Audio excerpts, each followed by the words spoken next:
সুধীবৃন্দ, আজকে আপনাদের এমন একটা জিনিস আমি দেখাতে নিয়ে যাব আপনাদেরকে। ময়দার তৈরি রেসিপি, যেটাকে আমরা ধোকা বা কাশ্মীরি বলে থাকি। আপনারা দেখতে পাচ্ছেন বিভিন্ন ময়দা নিতে পারেন, তবে আমি পুষ্টি ময়দাটা নিয়েছি। এখানে যে দাদা তৈরি করবে ওই দাদাকে আমি আপনাদের সামনে দেখাচ্ছি। প্রয়োজনে যোগাযোগ নম্বর দিয়ে দিব, আপনারা যোগাযোগ করবেন। পুষ্টি আটা ময়দার প্যাকেট খুলে আমি একটি পাত্রে আমরা নিয়েছি। পাত্রে নেওয়ার পর দেখতে পাচ্ছেন এখানে পরিষ্কার জল দিয়ে মিশানো হচ্ছে ময়দাটাকে। ময়দার মধ্যে যেন কোনো ময়লা না থাকে সেটা আমরা দেখে নিয়েছি। আর এখানে কিছু সয়াবিন তেল দিয়ে মিক্সড করার চেষ্টা করা হচ্ছে, সুন্দরভাবে যেন মিক্সড হয়, কোনো যেন দানা না থাকে।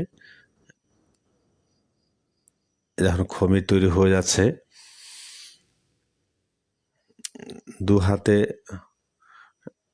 খমিটা তৈরি করে আমরা যদি ভালো কাশ্মীরি বা ধোকা পেতে চাই তাহলে হয়তো একদিন রাখলে সম্ভবত বেশি ভালো হবে। খমির করার পর একটা পাত্রে রেখে উপরে একটু সয়াবিন তেল দিয়ে আমরা লেপে মুছে ঠিকঠাক করে রাখবো, তাহলে সবচেয়ে বেশি ফলাফল পাওয়া যায়। আর সাথে সাথেই খমির করে যদি আমরা ধোকা বানানোর চেষ্টা করি, হয়তো এটা নরম হবে বা এটার ফলাফলটা একটু আশানুরূপ হবে না আমার মনে হয়। আচ্ছা, যে যেভাবে তৈরি করতে পারে, তবে যার কাছে যেটা ভালো লাগে সে সেটাই তৈরি করবে। আমি যেটা ভালো হবে সেটাই আমি দেখানোর চেষ্টা করব।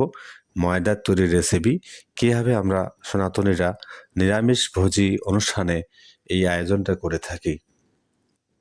এখানে দেখবেন ময়দা থেকে মানে যত প্রকার মানে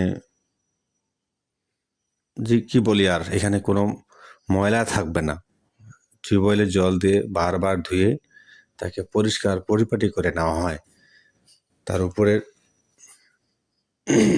ময়দার ঠিক আঠাটা ধুয়ে পরিষ্কার করে ঠিক আঠাটা, যে আঠার মতো রাবারের মতো তৈরিকৃত যে খমিটা থাকবে সেটা দিয়ে আমরা ধোকা বানানোর চেষ্টা করব। দেখতে পাচ্ছেন এখানে টিউবওয়েলে পরিষ্কার জল দিয়ে বারবার ধোয়ানো হচ্ছে। কয়েকবার ধোয়ার পর যখন পরিষ্কার জল বের হবে, তারপর দেখবেন যে এটা রাবারের মতো একটা অংশ বের হচ্ছে। এই রাবারের মতো যে ময়দার অবশিষ্টাংশ থাকবে, এটা দিয়ে আমরা এখন রেসিপি তৈরি করব, যাকে ধোকা বা কাশ্মীরি আমরা বলে থাকি। দেখতে পাচ্ছেন একটা ডিশের মধ্যে বারবার জল দিয়ে ধোয়ার পর ময়দার অবশিষ্ট যে আঠালো অংশটা আমরা পেয়েছি সেটা দেখানোর চেষ্টা করছি। এখন এই আঠালো অংশটা আমরা হাত দিয়ে অল্প অল্প করে নিয়ে আমরা বলের মতো করার চেষ্টা করব। যেহেতু অনেক বড় একটা অ্যারেঞ্জমেন্ট, বড় একটা আয়োজন, একটা অনুষ্ঠানের ভিডিও ফুটেজ দেখানোর চেষ্টা করছি আমি। দেখতে পাচ্ছেন এটা ডেকের ঢাকনার উপরে টেনিস বলের মতো করে সুন্দর করে গোল গোল করে রাখা আছে। এখন এই টেনিস বলের মতো গোল যে পিণ্ডাকৃতির যে ময়দার আঠালো পিণ্ডটি, এটা আমরা ফুটন্ত তেলে আমরা ভেজে নেব, সুন্দর করে ভেজে নেব। ভাজাটা যেন খুব বেশিও না হয় এবং কমও যেন না হয়, যাতে ভিতরের অংশটা সহজে সিদ্ধ হয়। বেশি ভাজলে পুড়ে যাবে, পুড়ে গেলে আবার রেসিপিটা ভালো হবে না, গন্ধ করবে। রেসিপি যেন সুস্বাদু হয়, এই সুস্বাদু করার জন্য আগে সঠিক পদ্ধতিতে আমরা তাকে সঠিক মাপের গরম তেলে ভেজে নেব এবং খন্তা দিয়ে সুন্দর করে নেড়ে নেব, যেন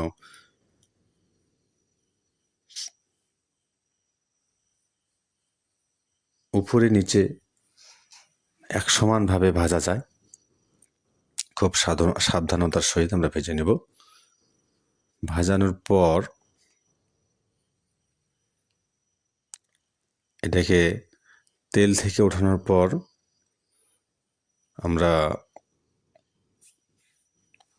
একটু শুষ্ক করে নেব, যেন তেলটা তার গা থেকে, ওই পিণ্ডগুলো থেকে তেলটা যেন পড়ে যায়। দেখতে পাচ্ছেন ফুলকপির মতো যেভাবে ফুলতেছে, যেন তার গায়ে, ওই পিণ্ডগুলোর গায়ে যেন কোনো তেল না থাকে। আমরা তেল থেকে এই ময়দার আঠালো বলগুলা যেন আলাদা হয়, তেলটা যেন তার গায়ে না থাকে, পরিষ্কার করে নেব।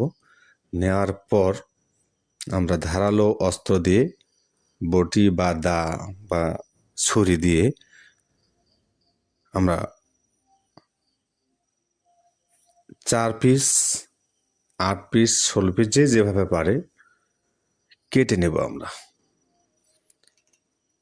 কেটে নেওয়ার পর এখানে আমাদের পছন্দ অনুযায়ী আমরা যে যত সূক্ষ্মভাবে ছোট ছোট, যার যত পছন্দ অনুযায়ী যে যেভাবে ছোট করতে পারে, যে যেভাবে খেতে পছন্দ করে, বা যে যেভাবে রেসিপি তৈরি করবে, আমরা আমাদের মতো করে ছোট ছোট টুকরা করার চেষ্টা করছি। এই ছোট ছোট টুকরোগুলো আমরা আবার তেলে ভেজে নেব। তেলে ভেজে নেওয়ার পর প্রয়োজন অনুযায়ী মশলা, আদা, মরিচ দিয়ে অন্যান্য সবজির সাথে আমরা একটা রেসিপি তৈরি করব, যেটা অনেক সুস্বাদু। একবার খেয়ে দেখবেন, ভালো লাগবে। ধন্যবাদ সবাইকে।